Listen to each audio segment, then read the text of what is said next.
I saw my husband naked, climbing down from my best friend's balcony, making a desperate escape. Their arguing voices filtered through the door. In that moment, his true colors were revealed: betrayal, and not just once. He thought I knew nothing, but I was ready to make him pay. 2 hours later, my husband returned, wearing newly bought clothes. He came over and hugged me as usual. Honey, my assistant spilled coffee on me today, so I went and bought a new outfit. He stood before me with open arms. Do I look good? I smiled. You do, reassured. He went to take a shower. Another recording came through on my phone. I slipped into the study, put on my headphones, and listened. It was the voices of my husband and my best friend. Nathaniel, when are you going to divorce that woman? Soon. I've already transferred 30 million overseas and sold the product data to his rival company. My husband's satisfied laugh came through the recording. That old man has no idea his cards were revealed. He missed out on a 200 million deal. A chill ran down my spine. My husband, who usually showered my father with compliments, could actually say such things. Do you really hate them that much? My husband's voice deepened, laced with seething hatred. In their family, I was just a dog. The old man would throw me a bone when he was happy and whip me when he wasn't. And that woman, with her stuck-up attitude all day, I was like her damn slave. Soon after, rough sounds of collision, mixed with my best friend's voice, began to echo.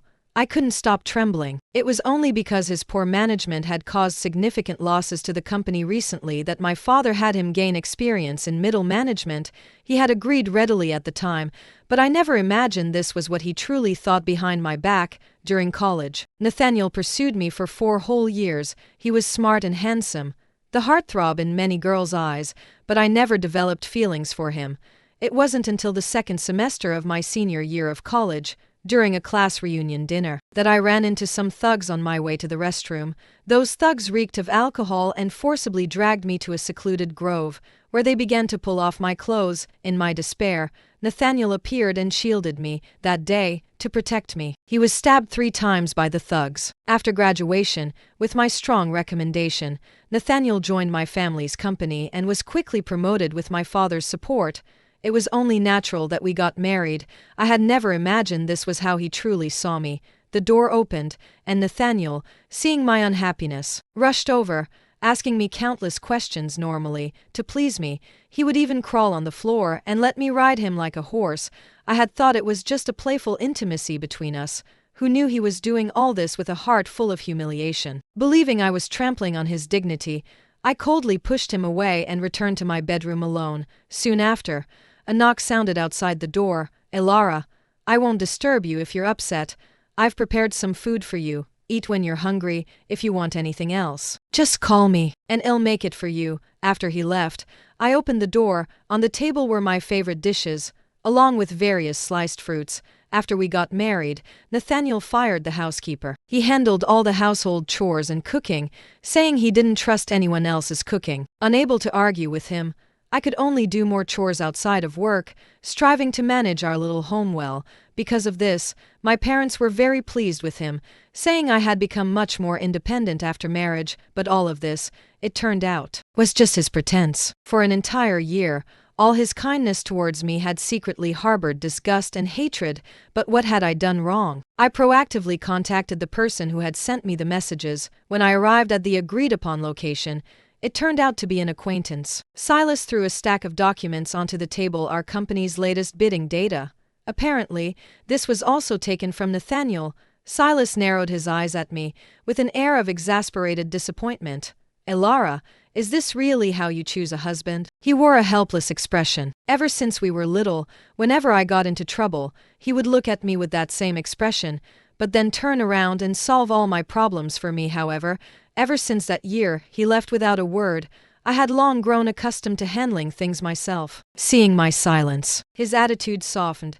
I'll help you resolve this Nathaniel situation. No need, I said, grabbing the documents and getting up to leave. It's none of your business. Silas suddenly grabbed my arm. He's not suitable to be a husband.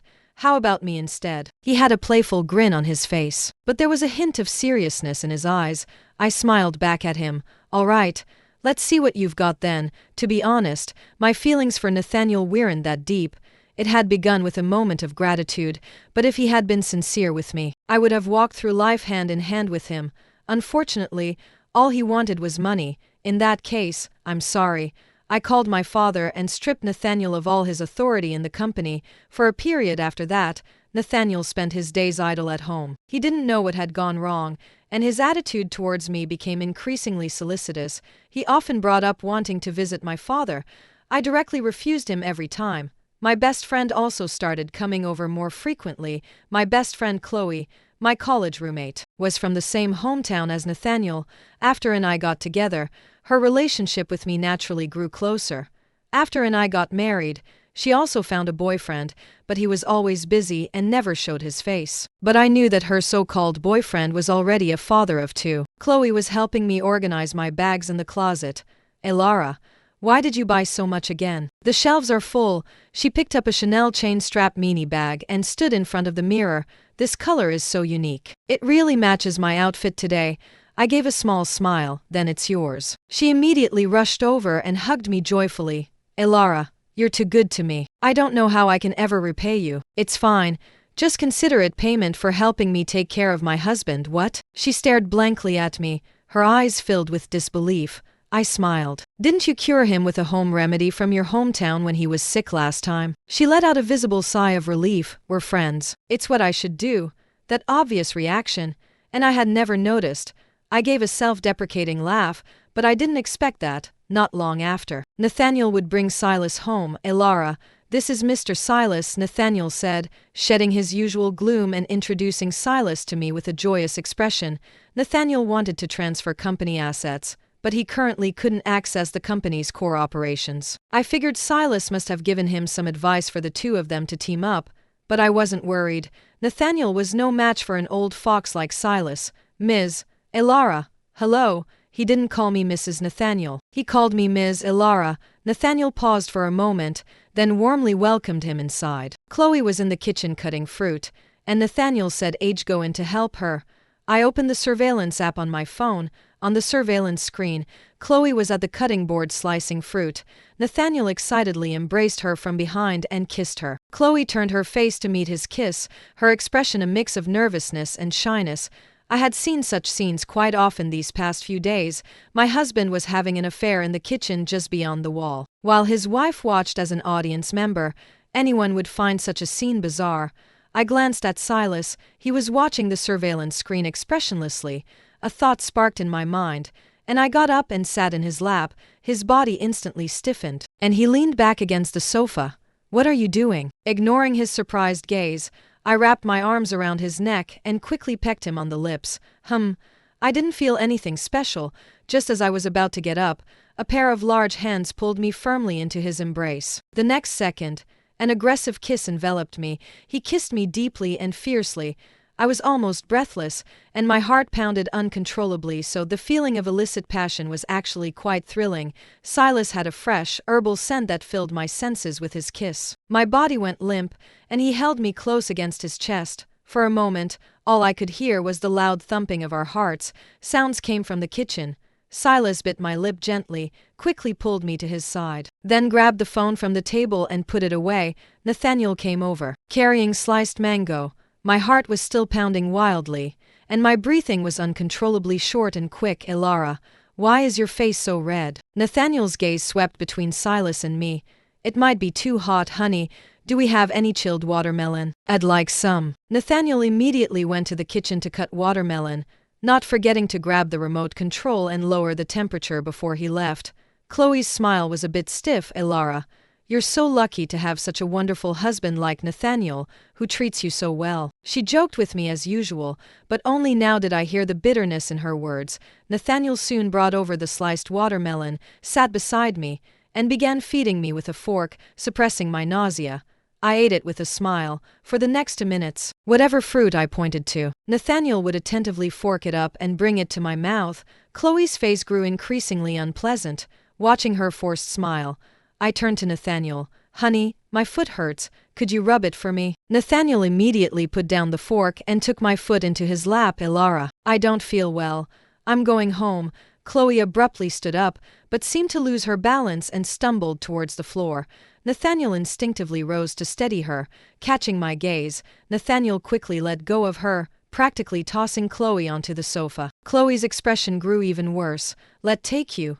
If I didn't say that, Chloe might have exploded. On the car's surveillance screen, Chloe was indeed crying in Nathaniel's arms, while Nathaniel had a dark expression on his face, lost in thought, just as I was enjoying the show. My foot was suddenly caught. Silas narrowed his eyes at me. "Where does it hurt?" "I'll rub it for you." His grip was strong, and I tried to pull my foot away several times but couldn't. As I pulled hard, he suddenly let go, and caught off guard, I sprawled onto the sofa. The next moment, Silas leaned over me. "Don't have any more physical contact with Nathaniel." "I don't allow it." "Why not?" "What gives you the right? Kissing me means you have to take responsibility?" he said a little awkwardly. "That was my first kiss." I froze. Seeing my silence, he leaned in closer again, and I quickly pushed him away. "All right. I get it. I won't have any contact with him." I didn't dislike Silas, but I really didn't want to get involved with the word responsibility. After all, men are all pretty much the same anyway, sometimes. If you give them too much leeway, they'll develop unwarranted ideas, like Nathaniel. Seeing my displeasure, Silas sat up straight and said seriously, "You know, my biggest regret was not coming back sooner and letting a scumbag like Nathaniel snatch you up." He had said something similar when he rushed back on my wedding day, but if he truly cared, how could he have missed the chance? I smiled and patted his hand. "Now you have another chance, go for it." I threw myself into the company, thoroughly investigating the whereabouts of the funds Nathaniel had transferred. Once I had the evidence, I would make him pay it all back, with interest. Waking up in the middle of the night, I saw a blurry dark figure standing at the foot of my bed. "Nathaniel." I tried to call out. The figure turned around. Her long hair spread out. It was a woman.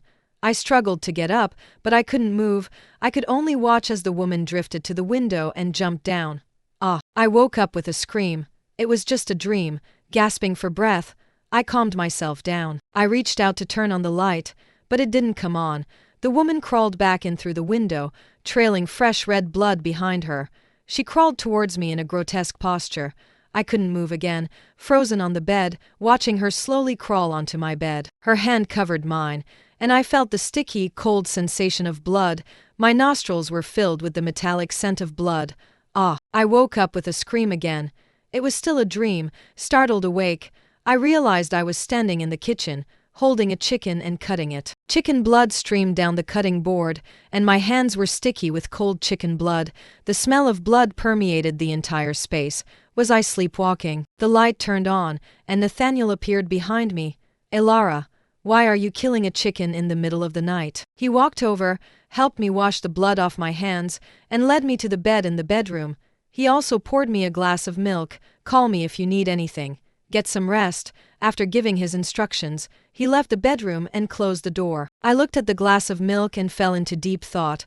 I had never had a habit of sleepwalking. Could have drugged me. The next day, I secretly collected samples of all the food in the house and sent them for testing. However, the test results showed no drug components in the food. Regarding my sudden sleepwalking, the doctor diagnosed it as possibly due to too much stress recently and lack of rest. Perhaps I really just hadn't rested well. I sped up my investigation. 2 weeks later, I indeed uncovered evidence that Nathaniel had sold the company's core secrets. All the kickbacks he received for selling the data were deposited into Chloe's account.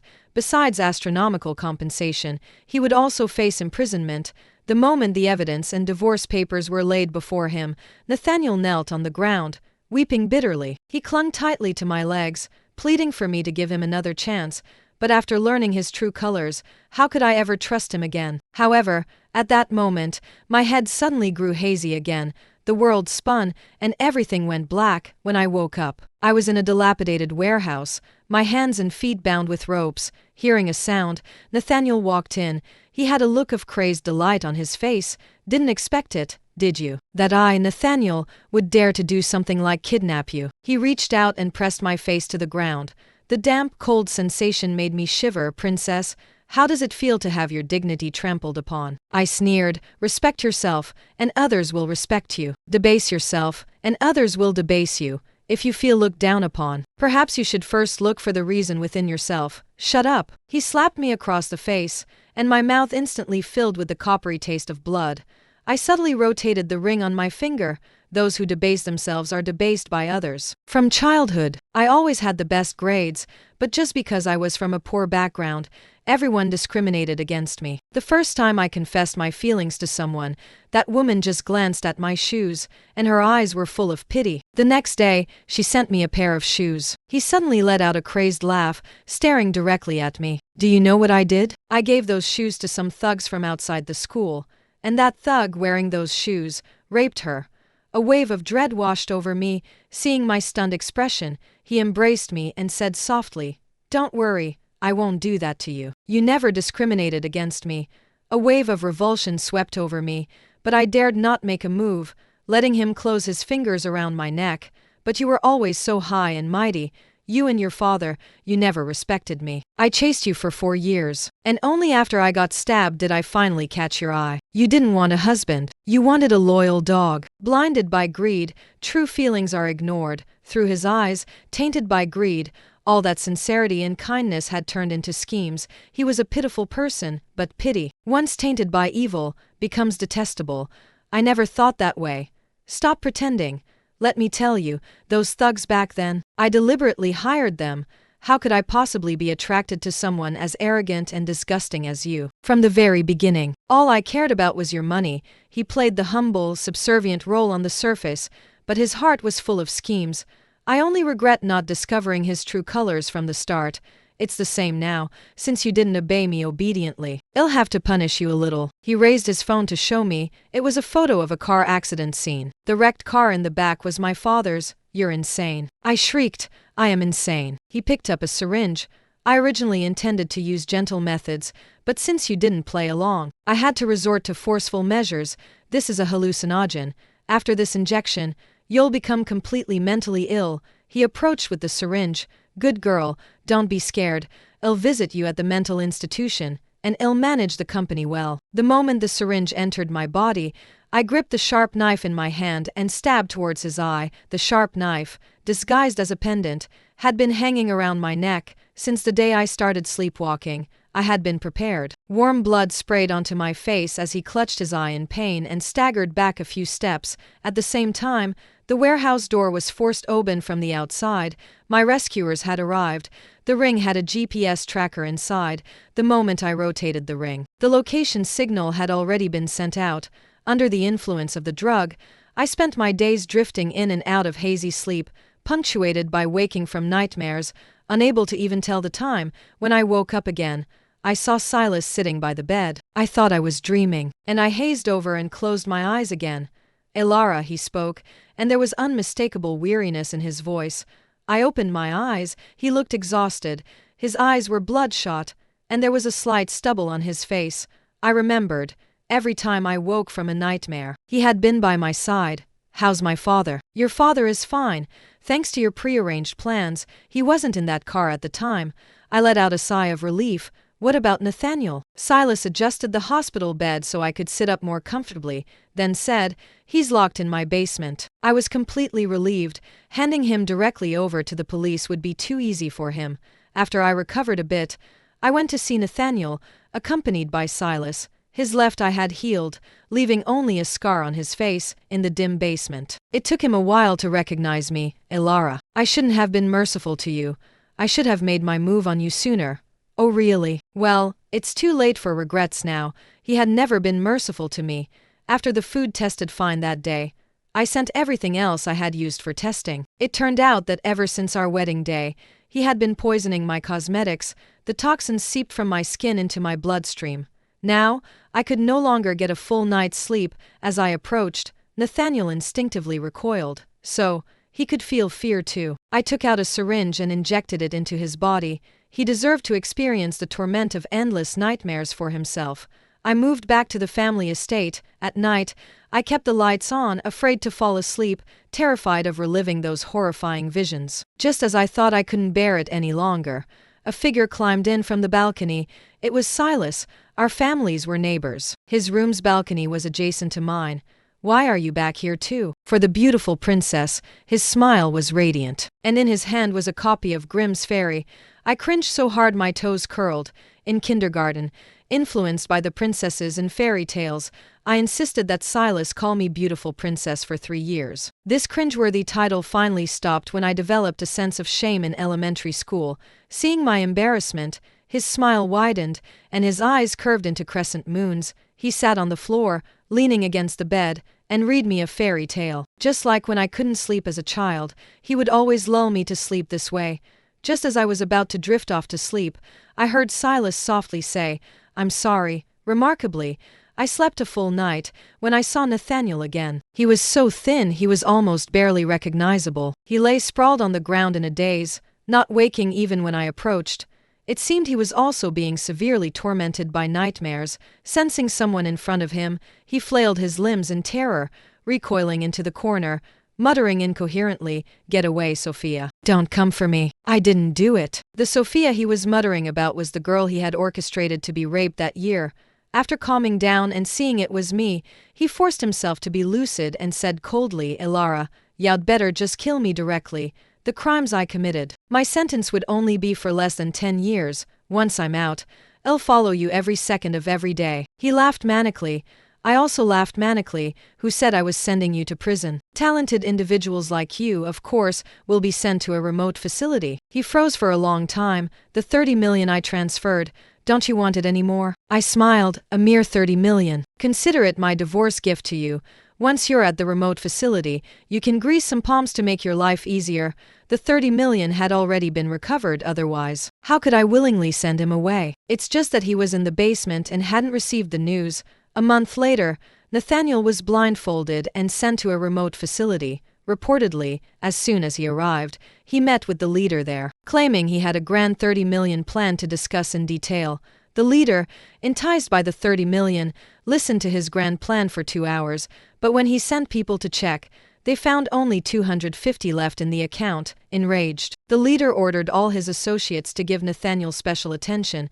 Nathaniel's trip to the remote facility should be exceptionally interesting after his incident. Chloe hadn't bothered me again, but why would I let her off easy? If I hadn't noticed earlier, she would probably be living in my house with Nathaniel right now, living a carefree life, spending my money. I sent an anonymous email to Chloe's so-called boyfriend's wife. Chloe quickly got a severe beating, and the news even reached her hometown. An embarrassing video of her getting beaten also circulated in the alumni group chat. The group chat was instantly flooded with messages.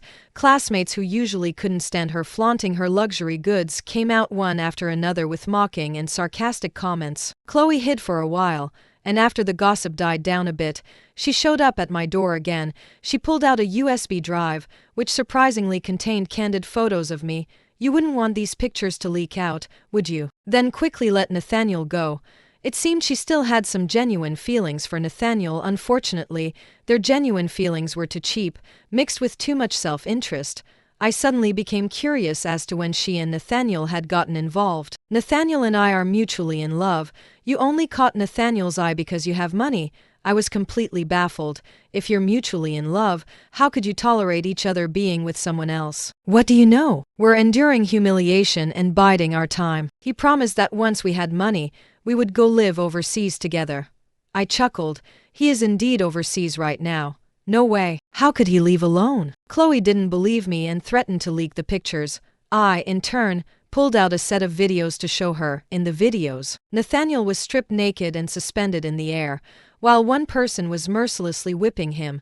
His body was covered in a crisscross of fresh and old wounds. Some had even festered. With every lash, his whole body would tremble. Chloe began to tremble. "He probably really needs you now. Why don't you go be with him?" "No. No thank you." Chloe's hand trembled as she placed the USB drive on the table. "Elara. No, Ms. Elara. I was wrong. I didn't see anything. Please let me go. I'll disappear forever and never show up again." Tsk. One moment she was talking about being mutually in love, the next she changed her tune. But after all, she hadn't caused me any substantial harm. She just picked the wrong man, like I did. Chloe walked away crying, though I didn't know if she was crying for Nathaniel or for herself. With companionship and medication, the residual toxins in my body were finally purged.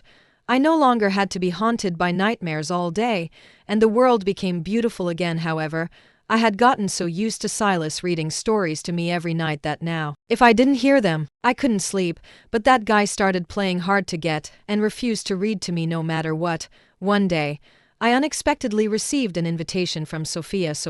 The girl Nathaniel had orchestrated to be raped. I had previously inquired about her situation and never expected her to actually seek me out. In the coffee shop, I recognized her at a glance.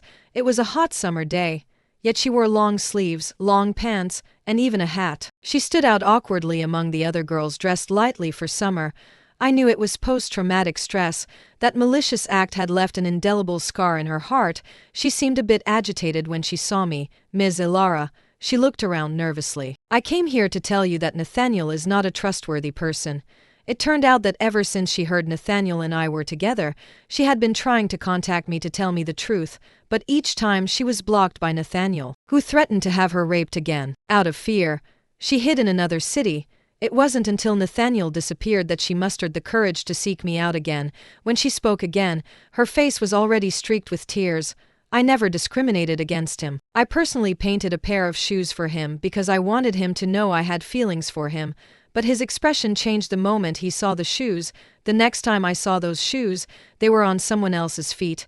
I hate him so much. I want to tell every girl he tries to approach to stay away from such scum.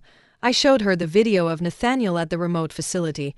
A relieved smile spread across her face, and as she smiled, she burst into tears again. For all these years, every time she mustered courage, it only brought her disappointment and fear. This time, the bad guy had finally been punished. After she finished crying, Sophia invited me to go shopping with her. She bought a yellow dress, yellow, symbolizing hope and new beginnings. I hoped that this time, she could bravely embrace her own new beginning. After all that was over, Silas invited me on a trip to clear my mind. As we visited various famous scenic spots, my mood grew increasingly bright. The last stop on our trip was a grand amusement park. As the magical lights illuminated the park in the evening, two mascots burst out from the parade, pulling me onto a float. Silas, at some point, had changed into a princess costume and boarded the float. Ilara, in our senior year of high school, I wanted to study overseas, but you wanted to stay in the country. That was our first disagreement. After I went overseas, I sent you messages, but you didn't reply. I knew you were holding a grudge. When we were young, I always thought there would be plenty of time, plenty of opportunities, so, through one hesitation after another, those opportunities just slipped away before my eyes. Ilara, what I said about regretting it, it wasn't an excuse. He pulled out a large bag filled with envelopes. I wrote you a letter every week, but the ironic thing is, I never mailed any of them. I naively thought that when you eventually saw these letters, you would be deeply touched, but then I received the news of your wedding, and these letters became a testament to my ridiculous cowardice and hesitation. He suddenly knelt on one knee and pulled a ring from his pocket. Ilara, will you give me another chance? Fireworks burst across the sky, and cheers erupted from the crowd. The mascots gently pushed me towards Silas. Silas, his eyes full of anticipation, held up the ring. Looking at the ring shimmering under the colorful fireworks, I solemnly extended my hand. Although I had been hurt in love, I was grateful that I still had the courage to continue loving.